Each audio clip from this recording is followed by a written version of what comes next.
just form a fucking wall. O'Neal deep in the post, lots of contact there. Oh, what a block by Wallace! What a jump ball! Pistons down 4, 12-8, 7:38 to play in the first. A burst from Rodney, stuck into the rim. Count that baby and a foul. Reggie inside for Andre and a dynamite dunk.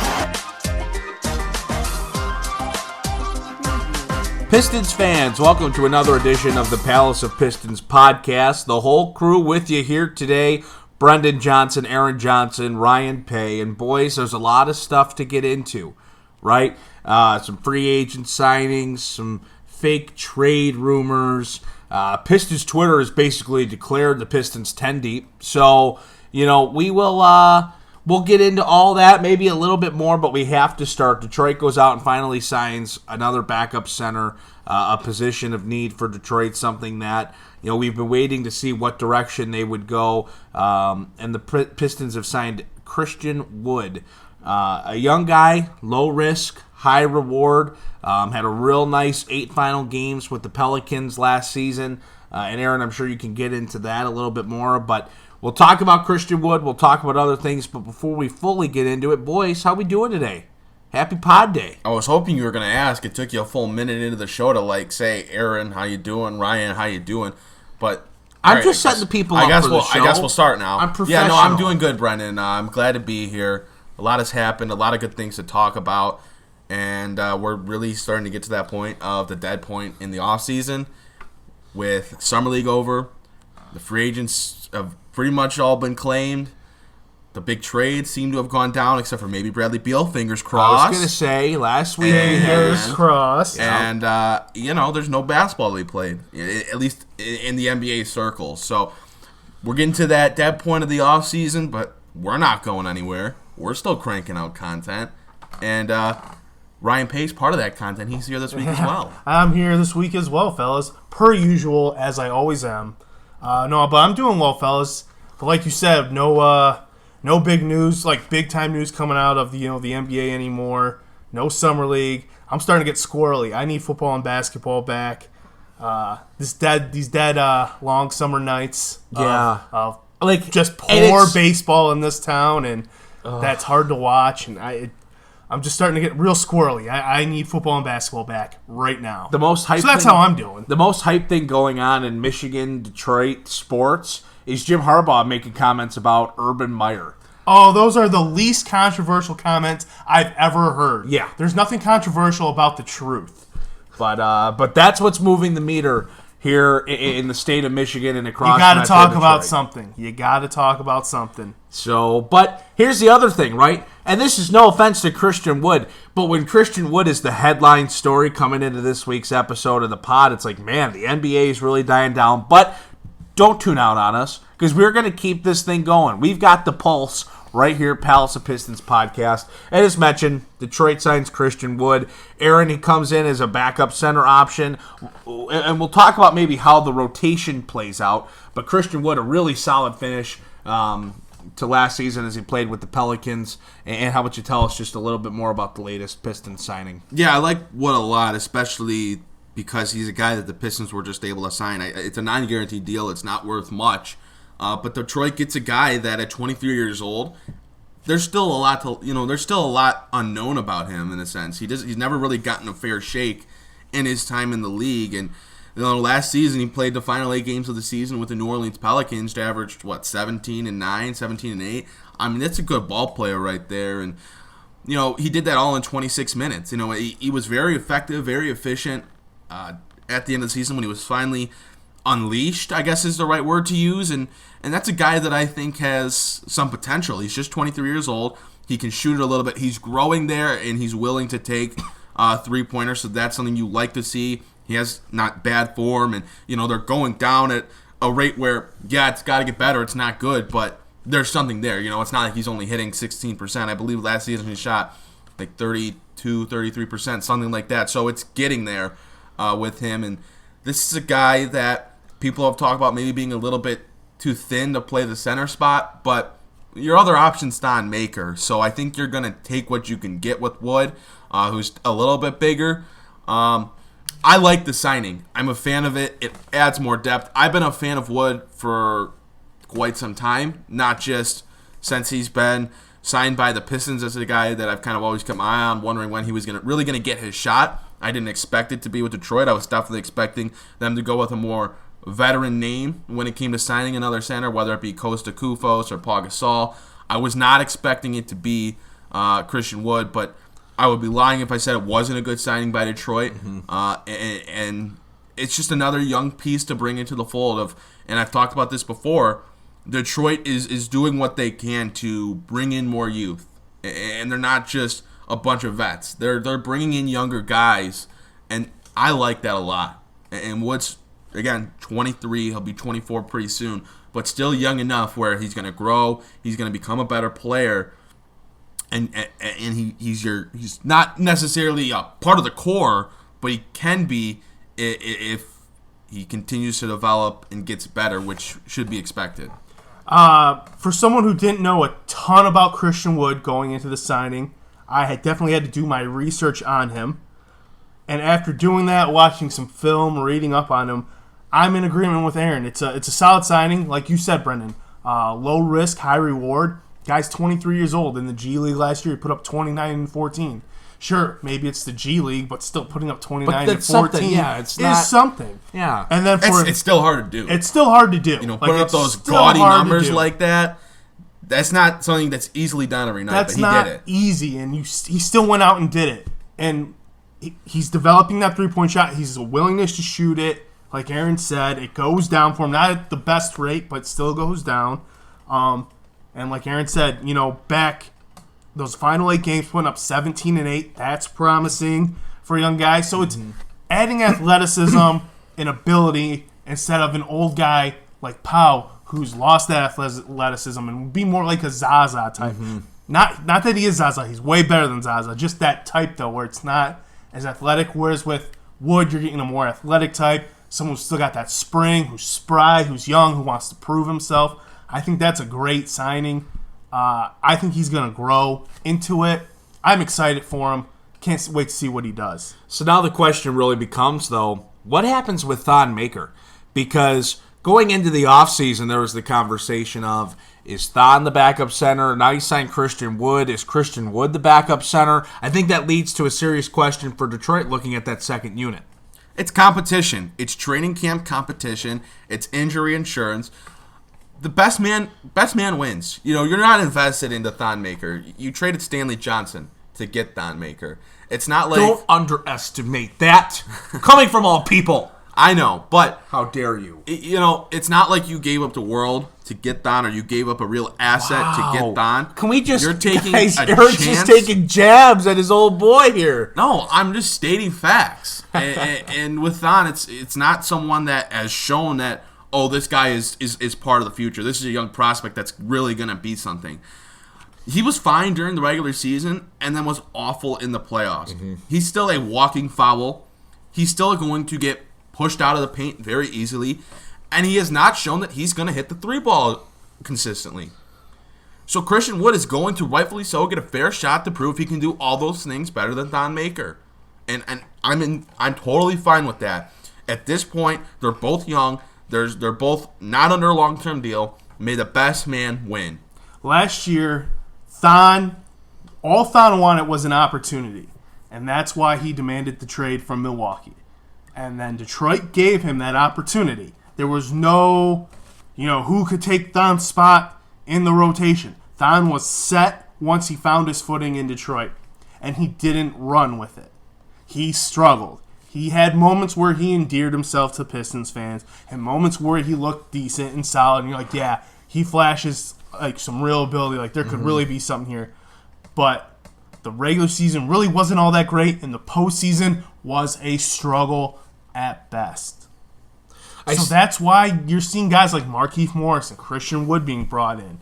Thon's going to have to prove himself. Yeah. He was given the opportunity to be, here, it's yours. We're not even going to worry about it. Your time. And he didn't take it.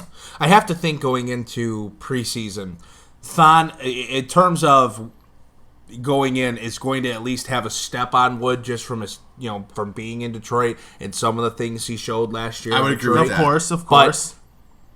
I could very easily see Christian Wood taking over that spot just because of the inconsistencies that you guys have mentioned. I mean, seriously, I'm thinking back to, Ryan, I don't know what your total number of tweets are, but I feel like about 10% of them include Thon needs to get stronger. Thon needs better hands. Thon's got to be able to finish at the rim. Thon can't just foul every time, he has to guard somebody one-on-one. I felt like a broken record during the season tweeting about Thon. It was the same 3 tweets every time. Every time. And it's like, and you're not wrong, though. It's so necessary. And it was every game you'd be like, man, he needs to get so much stronger in the post. He's got to be able to handle a little contact. He's got to be able to finish through some contact. And if you're going to take threes, then you have to be able to at least make a respectable percentage of them. I'm not expecting... Which he did in the regular season, but then in the playoffs... It just fell apart. It fell apart. And it wasn't like that was the only thing. That was not the... Some guys, they'll have a bad series. They'll have this, whatever. They'll struggle shooting the ball. But, I mean, Thon struggled in every facet. Every single one. Wow. God. Are you guys brothers or something? Holy... That's... Okay, we're just... Wow. Are you guys brothers? I don't... What the hell was that? That was... Holy goodness. I'm sorry. I'm sorry for that. Moving on. But anyways, no. He struggled in every facet of the game. He didn't rebound the ball well. He didn't pass the ball well. He was just a walking foul. Perfect words there by Aaron. And he did not make a single three, I don't believe, throughout the playoffs. No, I mean, wasn't there at one point, Hassan made a three-pointer on Twitter account? I believe there was. And I believe there were a lot of no's tweeted by that account. And the thing with me is, when you look at Wood's production, I just don't understand how this guy hasn't been given a fair shot in this league yet. Because when he gets on the court, he produces. Mm-hmm. So I really think, when you look at the Pistons' backup big spots, you have, 4 guys in the mix: Thon, Markieff, Christian Wood, and Sekou. Unless I'm missing anyone, but I don't think I am. It's a very competitive group because Markieff hasn't played great in his last, 2 seasons. Thon did not finish the season well. Woods kind of got some momentum coming off of the end of his season. And then Sekou's that unknown that is definitely the odd man out right now looking in. But I'm all for that competition. Those are very fluid spots in my opinion. Those are, someone gets in and plays well, then they trump that guy for a little bit until they lose their spot. And with Wood, his production shows that this is a guy that should probably be getting minutes in the NBA consistently. So he needs to be given that opportunity. And if that means Thon doesn't play or it means Markieff doesn't play, then so be it. You're trying to win. Put your best players on the court. So, are we all ready to hop on board with Andre opts out after next year, Christian Wood starting center? Settle down. Not even like the wildest of Pistons Twitter or fans. I haven't even seen that yet. So let's slow down on that front. Well, you'll see it now. But what you are seeing on Twitter right now, you're seeing these fake Blake Griffin trade rumors, okay? And listen, you need to stop because you're not Woj, you're not Shams. I don't trust you. I don't trust an account that is not verified, that doesn't have legitimate sources. Do not put out this garbage that the Pistons have talked with 3 teams about trading Blake Griffin. You don't know that. You just don't. So until you have a source that you can verify and confirm that with, that people trust, stop putting that nonsense on Twitter. Just stop. So, of course, though, you put it out there, and there's the sector of people that are all, oh my God, the Pistons are trading Blake. They're moving on. They're giving up on this, whatever. And it's like, pump the brakes. Talk about slowing down. Slow down on these fake Blake Griffin trade rumors. You would never trade the most recent Blake of the year. You just wouldn't do it. It's just an old bit at this point. The trading for the Blake Griffin getting traded. It's just a tired take, a tired fake take, I should say, right, on Twitter to get clicks and get likes and get followers. It's just annoying. And anyone, we can't fall for it. We have to stop falling for it, guys. Until it comes from Woj, Shams, Haynes, Stein, guys like that, people like that.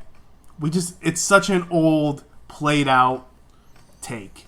And we have to stop giving it credence. Well, and the problem is we're doing this on the podcast now every other week where we're having the same discussion. I know. And at some point, people just have to be able to move on from seeing something like that, because I get it. You see something like that, and as a fan, your reaction is, oh crap, what is going to happen? But at the end of the day, not only do the Pistons as an organization not really leak stuff, but when they do, it's only getting to Woj or sometimes Shams. It's not getting to really anyone else. Now, on the beat writer side, your Vince Ellis, your Rod Beard, those guys are going to get some things as well, and you should trust them as sources as well. But these out-of-the-blue Twitter accounts that aren't verified, featured hoops, don't have, this immense following, don't have a proven track record. I mean, if you haven't seen these accounts before, there's no point in believing them. They're wrong, okay?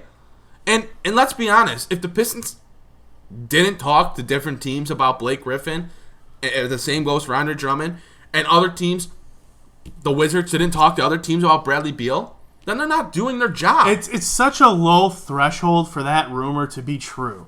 Because anyone can pick up the phone and call the Pistons and be like, hey, is Blake Griffin available?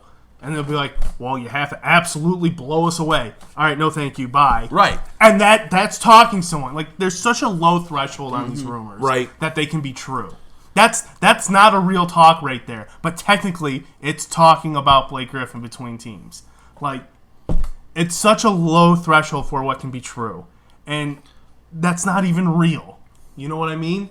Yeah, it really comes down to you just trust the verified sources. It's just that simple. And I get it's tough because you see something and you react. But at some point, you have to come to the realization that these guys are not legitimate and you don't need to worry about them. You can worry or you can be happy if you maybe want Griffin or another player gone if you see their name come up. When it comes from a verified source, a respected reporter, a guy actually plugged into the organization that you would know about. So, now that we've had that talk once again, for the second time since free agency started. Can we move on to another oh crap reaction? Yeah. Oh crap, Andre Drummond is supposedly practicing his three-point shooting again. Does that increase? Can I get a hashtag league clip? Look, you're not gonna get an argument from me that Drummond is in the wrong for practicing his three-pointers. This is a good thing. And people getting upset about Drummond working on his game are I don't even know. I don't even know what I would call them. I don't think that's fair though. I don't think that's what people are getting upset about. Yes, because are you going to post a clip of every single thing you work on? Because Drummond's posted clips of him taking free throws before. Drummond's posted clips of him going to the rim before. Working on three-pointers is a different facet, and the thing is, it's different this year. Last year, he was just working with Remy Workouts, an NBA trainer, a basketball trainer. This year, he's working with the Pistons coaching and development staff. Big-time assistant coach Sean Sweeney's out there at UNLV working with Drummond with other Detroit Pistons staffers. It's not like he's just doing this on his own. So that says that the Pistons are actually interested in Drummond expanding his range. See, and that's where Pistons fans might be a little more worried. It's not necessarily that, hey, he's working on his game. I don't think people are mad that, hey, Andre's working on his game. Oh, let me get pissed. It's more like, okay, we know that Andre has never been able to shoot a respectable three-point percentage. here we go again. Does this become a more regular sight in the Pistons offense? If he's only shooting 32, 33%, do the Pistons consider that good enough for him to keep taking him to where then in a year or two, maybe he's up to 35%? Is that what we're getting into here? And I think that's maybe where more of the concern is. So I think when you say, hey, Pistons fans are pissed that Andre's working on threes. They are. They literally are. But it's look not, at his comments. It's not work because, on your post moves. It's work on your free throws. It's a toxic mindset to get mad at a player for working on improving and expanding his game when people get mad at Drummond for not being able. No, I'm talking. I was talking first. Yeah, but you interrupted me initially when this conversation started, so now I have the right to interrupt you when you started talking. So people get mad at Andre Drummond for not being able to shoot three-pointers and not being able to stretch the floor. And then he goes and practices his three-pointers in an attempt to be able to expand his shooting and be able to expand the floor spacing for the Pistons. And now people are all up in arms over it. Okay, Ryan hasn't gotten to talk on this topic yet. I don't get what the fuss is about on any side. A guy is just trying to expand his game. Let him. We need it. He needs it. Like, he's trying not to become a dinosaur in the NBA. Because why are we getting mad? He is right now is a dinosaur in the NBA. Yes, he gets 17 and 15, and it helps the Pistons, and that's all good and well. But the way the game's played now, you need a center who can stretch the floor some, if not quite well. Absolutely. And that is what he's working on. Of course he's working on free throws and his low post moves and 8-foot jump shots and things like that. You don't have to post every single workout to Twitter and Instagram to prove you're working. Just because the 3-point clip goes up doesn't mean he isn't spending other 3 hours, 4 hours, 5 hours of his day working on other stuff that he's part of his game. No workout is just, I'm just going to take 3-pointers for Instagram. He's not working out in the gym for 45 minutes and calling it a day only shooting 3-pointers. That's a very small part of his day. Let's be honest. We've already heard multiple Pistons people talk about how this is the most Andre Drummond's ever been in the gym this offseason. Which is very exciting to hear. I mean, this, again, and he's only 25. Like, I get it. He's been in the league for, 7 years now? But he's still got room to grow. Oh, yeah. He's not done yet. And if you add a three-pointer to his game, when he's already the best rebounder in the game, one of the best garbage bucket producers in the game. He remains a max player. If you can add that 3-point ability to his game, he remains a max-type player. He's grown so much defensively. I mean, I personally cannot believe that people are getting upset about a guy working on his game. And the thing is, my only point is that, and even if people are making those comments, I think the root of those comments is there's been time and time again people have seen this struggle of Andre, making threes, and we saw the small bit of it last year, and you have a very old school mindset there from Pistons fans that probably don't watch games on a regular basis, that just want to throw garbage out on Twitter. We're not in disagreement here. All I was saying is, I think the root of it is Andre's never been able to do this, and there's uninformed Pistons fans going, well, why is he working on threes? He's never been able to do it before.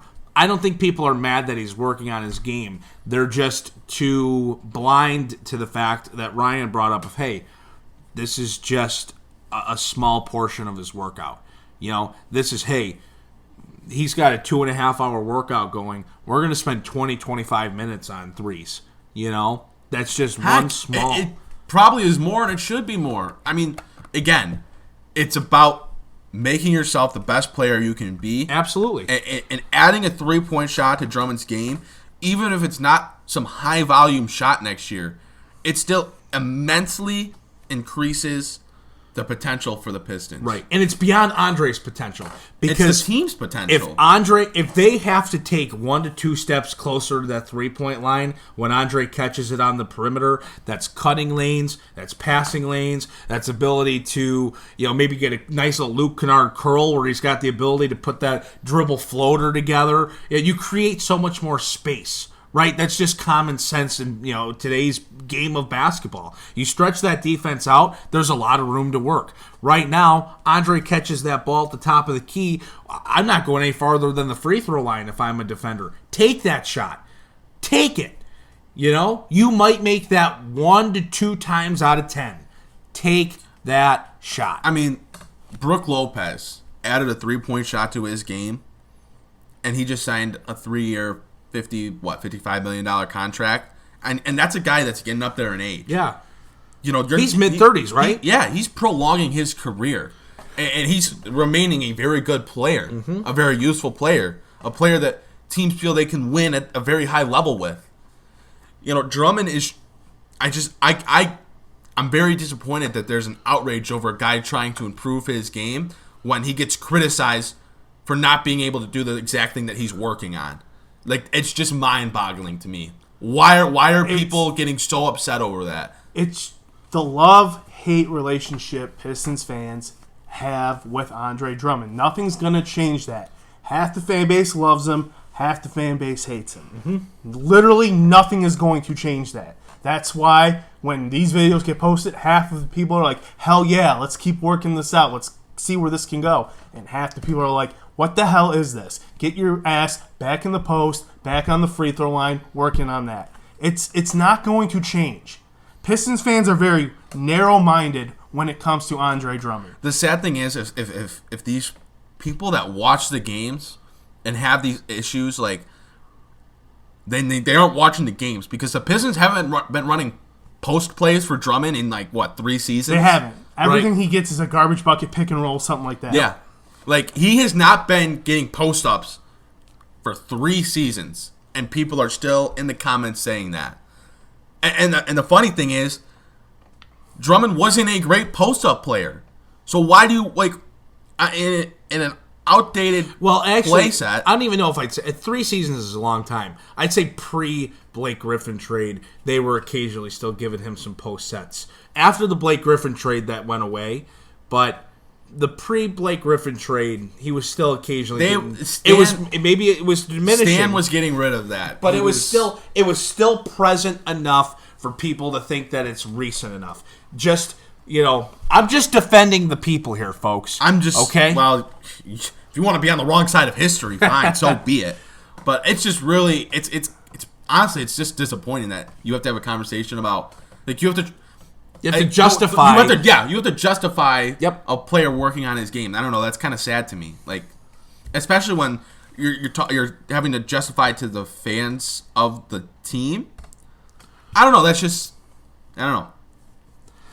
Yeah. Well, another guy that maybe needs to spend some time working on his game in a variety of facets is our boy Sékou Doumbouya. Sekou, Summer League debut, 9 points, 3 rebounds in the Pistons playoff game versus the Brooklyn Nets, where Detroit lost and was eliminated from Summer League play. And you could just tell Sekou's raw. You could just tell that he was the new guy on the block. It's a tough position to be in, though. Sekou comes into that game, and Brooklyn's got 3 guys from their NBA roster, including a starter on the floor in Jared Allen. Two starters. 2 starters on the floor. Jeez. So, you're playing a pretty good Summer League team in Brooklyn, number 1. But number 2, those guys have now been playing a week and a half, and Sekou hasn't. So, he's playing his first game of any sort in the NBA, and all these other guys have been playing for the last week. Even if they had some jitters of playing Summer League, they were able to get those jitters out in game 1 and then just kind of settle in to try to play the rest of the way. So Sekou was behind in that regard. But he still goes out, puts up 9 points, snags a few boards, looks raw. Pistons Twitter has declared him out of the rotation right now. But I think there's a lot of positives to still look at with Sekou. And trust me, he's going to be an exciting player. Yeah, I'm in agreement. I mean, he definitely looked raw in that first game. Didn't do well on the defensive side of the floor. On offense, his shot definitely looked a little, kind of worrisome. But that's a guy in his first game. He's got those first game jitters. He's the youngest player coming out of the draft, so he's the youngest player in the league.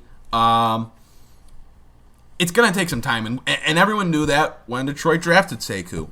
The Pistons have had an offseason that kind of indicates he's not a lock for the rotation anyway. with Svi, with Markiev. They signed they have a couple backup 4 options. They have a backup 3 option. They have 2 backup 3 options if you include a guy like Kyrie Thomas. So they're not necessarily banking on Sekou anyway to come in this year and perform. Would it be awesome? Yeah, but I think the summer league game it doesn't show too much. It showed us, it kind of reinforced what we knew about Sekou, is that he's still pretty raw, but there's some excitement to be had there. The one thing I get nervous about, it's one thing for a guy to develop, with the Pistons coaching staff, training, development, all that good stuff, but you do have to see some game reps. Absolutely, yeah. And I really hope that if Detroit does not find a spot for him in the rotation, that he spends some time in the G League just getting game reps. Yeah, and I've thought about that a lot. What happens with Sekou when he's not in the Pistons rotation? Well, he needs to be getting spot minutes here and there. Detroit's got to find a way to work him into some games. Yep. He's got to play when Blake rests or there's an injury in the front court. And then he's got to play in the G League. That's a young guy. Put him down in the G League with guys that he may be playing with down the line. In Bone, maybe Kyrie will be down there a little bit more this year. If Davidas is over here in the G League, put him down there with some guys that he could eventually play with on the Pistons main roster, and let him get those reps. Let him play the 3, let him play the 4, and let him play the 5. Get him some different looks. And I think the worst thing for a guy, especially that's still considered very raw, is just to sit on the bench. So when he's up with the Pistons, no, he doesn't have to play every game. But if there's an opportunity to get him in for some minutes in the first half or second half, do it. If an injury happens and Sekou looks like he can play him, and then get him in the G League. Get him as much reps as possible. Mm-hmm. And, you never know, too. He jumped preseason of a summer of workouts and improving and say, hey, if he's, in my opinion, if he is even close to Svi or Kyrie in the preseason in terms of how things are shaking up and putting together a rotation, I think you have to put Sekou in to start. I think you have to give him that opportunity. Yeah, he's not a lock to be in the rotation, and he's not a lock to be out of the rotation. Right. I'm just saying if he is close, if they're doing their evaluations and they're like, hey, Sekou is really kind of it might be different, but he's giving us similar production to a Svi or Kyrie for that backup 3-man spot, then I really think you have to. I think you have to, even if it's just a slight notch below them. If he's even close, I think you've got to give him a chance. I said, may the best man win when I talk about the backup big spots. I got to say it for the backup forward spot too. If Svi's better, Svi's a young prospect. He can shoot. The bench is going to need shooting. I would go with Svi. But if Sekou comes out and is playing better, then obviously you go Sekou. In my opinion, it's may the best man win in the right now. And that that's not pushing Sekou out of the way, because there's other ways for him to play and develop. But the bench is, and we've talked about it before, the bench is going to need shooting, and that's one thing we know Svi can do at a high level. So I wouldn't be surprised if it ends up being Svi, and I wouldn't be surprised if Sekou's not in the rotation to start things off. But that's okay. Youngest player in the league. It's not that big of a deal.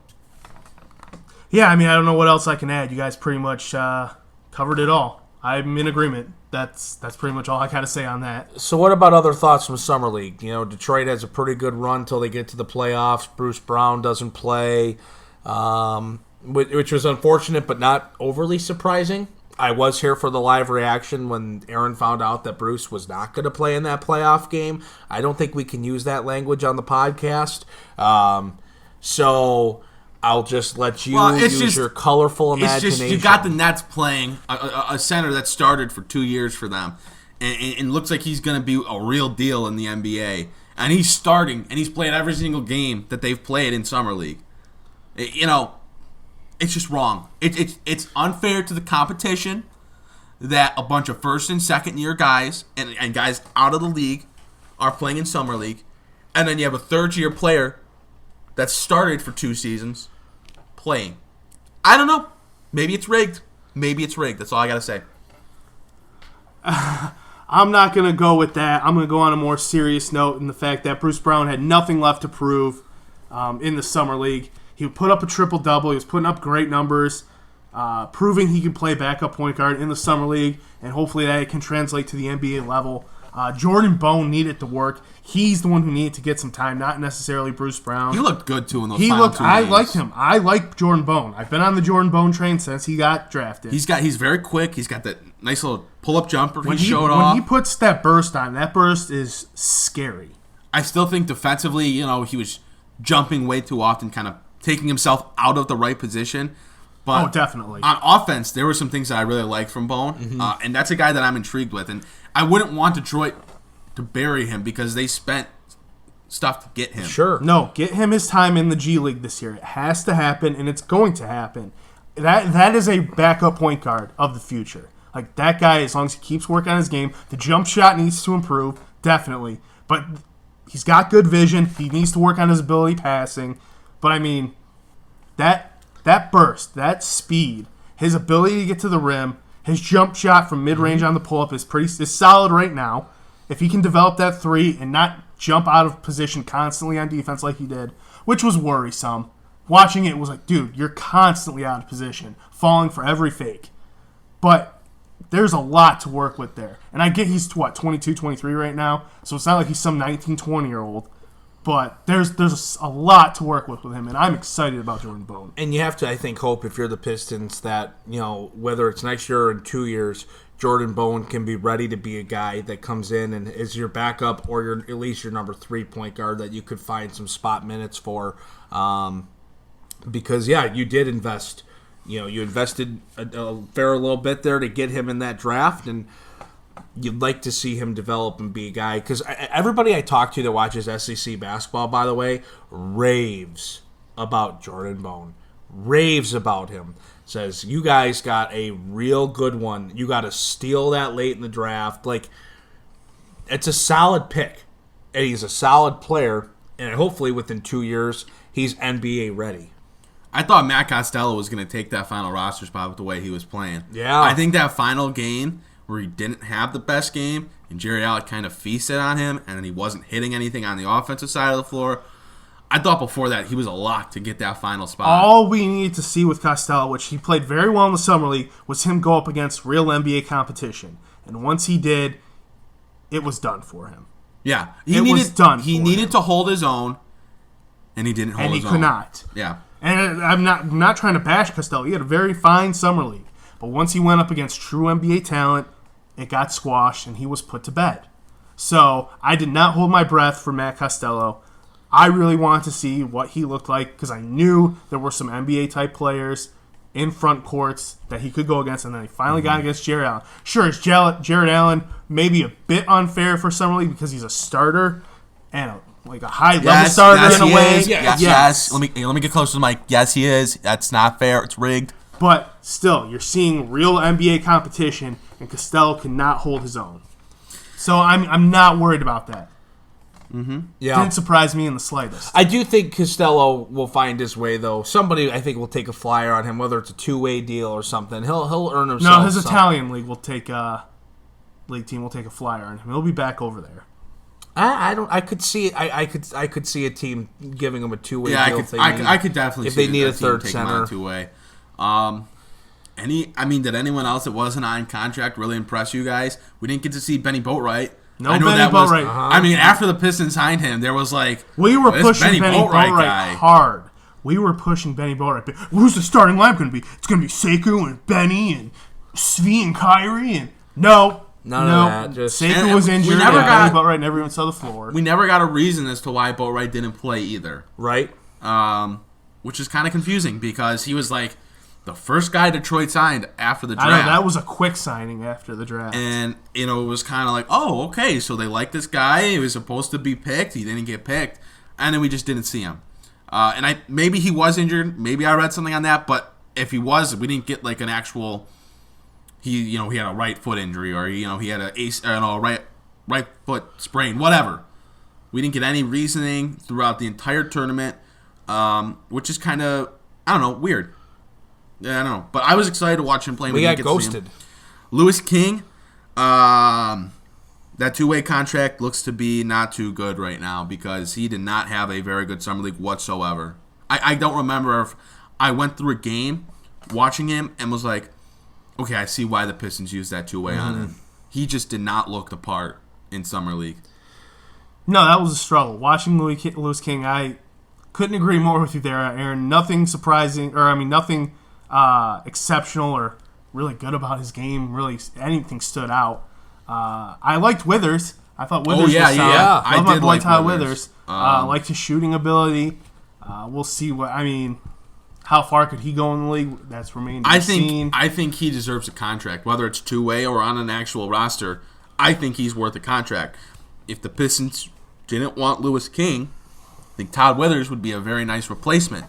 But 6'8", plays both forward spots, shoots the ball at a high level, and he gives his effort on defense. I think that's a guy that should be in the league either way, whether it be with the Pistons or not. It's a guy that showed what he can do, and he belongs on an NBA roster. I think a team would be smart to take him. He's just, 22, 23? Yeah, he's He's a younger guy. So, I don't know. That's another guy kind of like Christian Wood, where it's just like, I don't know why this guy isn't in the league. I don't know why this guy... I don't know.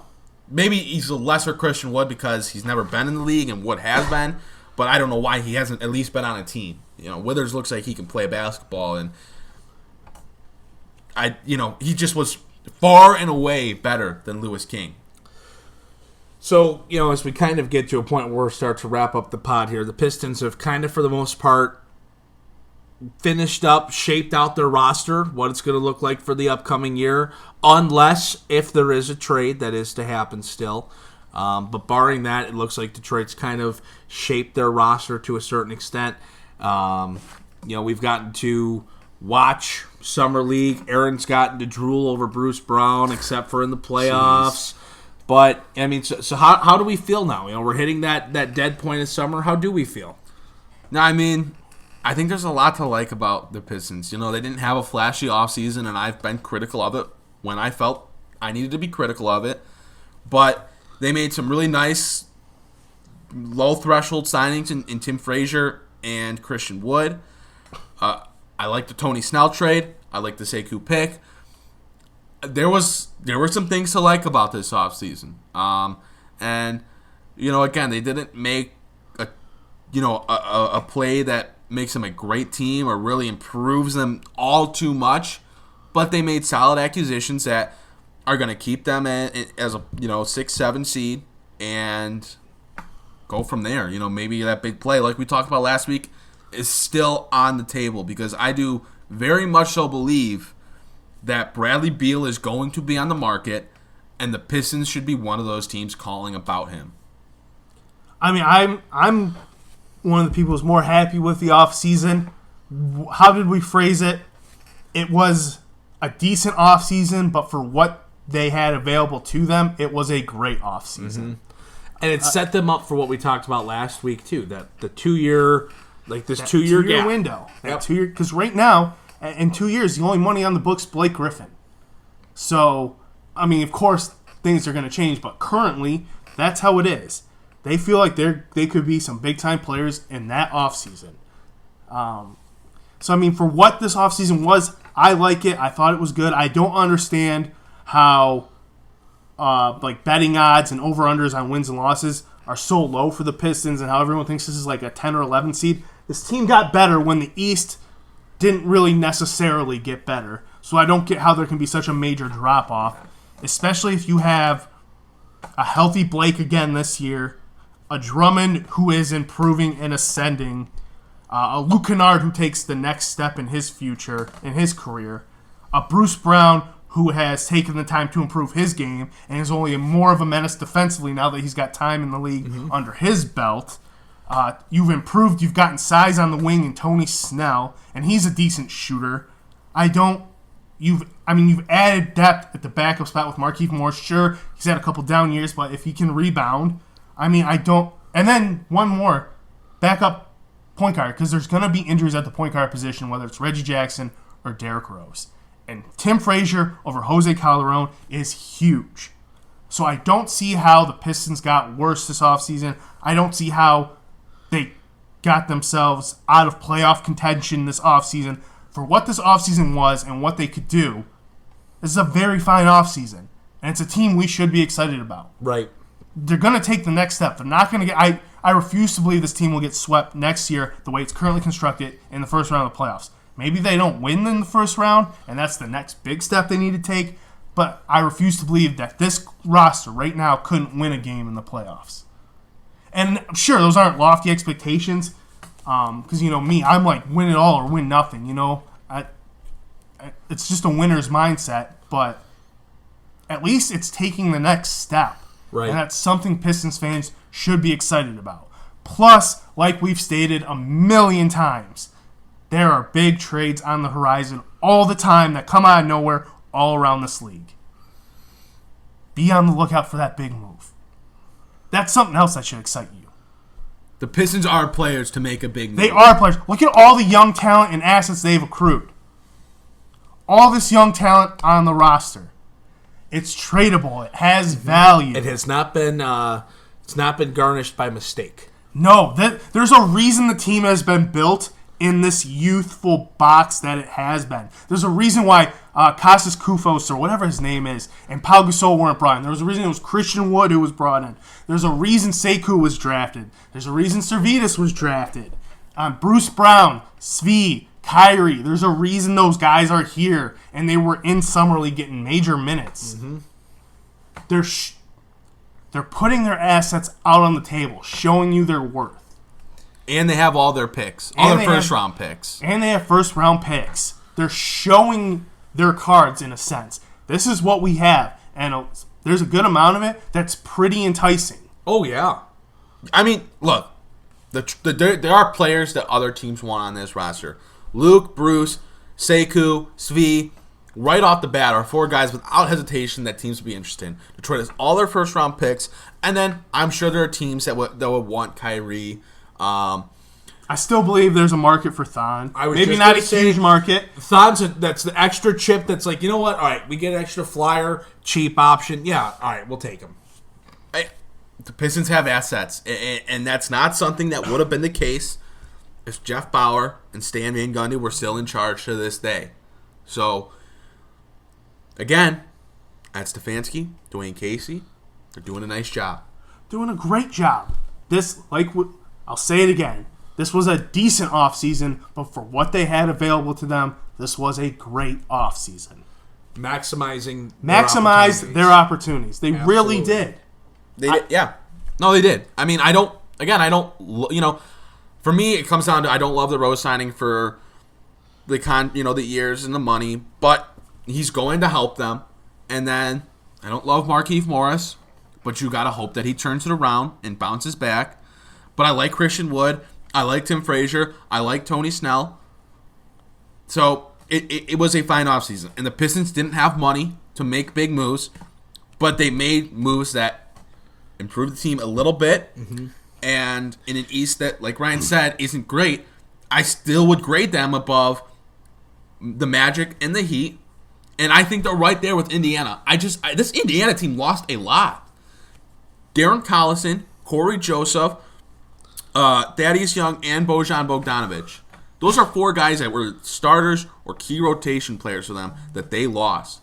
And they lost Kyle Quinn, who, unfortunately, for some reason didn't play a ton in Indiana. But that's another nice depth big that they had. They lost a lot. Yeah. And they're not going to have Oladipo until January, February at the earliest, from what it sounds like. That team is just not built to do all that well without him. So, I think they're very even with Indiana right now. So, we'll see. I seeing the Pistons projected for 35.5 wins, seeing them out of the playoff fold, I don't know. Doesn't make sense to me, but I'm not the guy making the betting odds. Sure. Well, boys, good stuff this week. Good to have the whole crew together again. Before you go, don't forget, you can rate, and review the podcast. Subscribe to us here on iTunes. Subscribe to our YouTube channel as well. We've been doing really well with the views on that. Of course, check out the website, palaceofpistons.com. You can follow at Palace of Pistons on Twitter. Aaron's at AJohnsonNBA, Ryan at Ryan Pay, myself at Media Brendan. Check us out on Facebook. Check us out on Instagram, Palace Pistons. Did I forget anything else? I mean, we're on a bunch of different platforms. There's the Podbean, Stitcher, wherever you're listening from.